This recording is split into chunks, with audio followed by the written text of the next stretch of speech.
ఆశావాహ నేతలు తమ బలాన్ని నిరూపించుకునేలా ఎమ్మెల్యే శ్రీ గణేష్ ను ఆకట్టుకోవటమే ప్రధాన లక్ష్యంగా ముందుకు సాగుతున్నారు.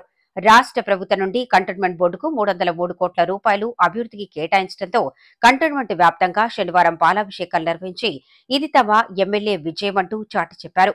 పాలాభిషేకానికి హాజరు కాని నాయకులు ఎమ్మెల్యేను ఆకట్టుకోవటమే లక్ష్యంగా తమ అనుచర వర్గంతో కలిసి వెళ్లి ఎమ్మెల్యేకు శుభాకాంక్షలు తెలుపుతూ మా బలం బలగం ఇదేనంటూ చూపించే ప్రయత్నంలో నిమగ్నమయ్యారు.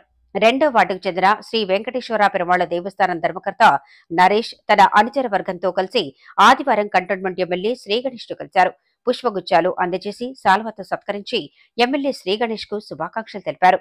మిఠాయిలు పంచి శ్రీ గణేష్ తో సంబరాలు చేసుకున్నారు.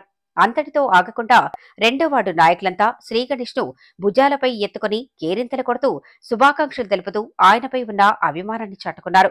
కంటోన్మెంట్ అభివృద్ధి కొరకు ఎమ్మెల్యే శ్రీ గణేష్ చేస్తున్న కృషి చిరస్థాయిగా నిలిచిపోనుందని నరేష్ తెలిపారు. రక్షణ శాఖకు పరిహార సొమ్ము వెళ్లకుండా కంటోన్మెంట్ అభివృద్ధికి జమయ్యేలా శ్రీ గణేష్ చేసిన కృషి ప్రశంసనీయమని నరేష్ అన్నారు. ఈ కార్యక్రమంలో బాలరాజ్, రఫీక్, శ్రీను, శంకర్, మారుతి, సాగర్, సూర్య, శివ, బ్రహ్మ, నిజార్, అహ్మద్, బాబు, నర్సింగ్, రషీద్, ఆంజనేయులు, శ్రీను తదితరులు పాల్గొన్నారు.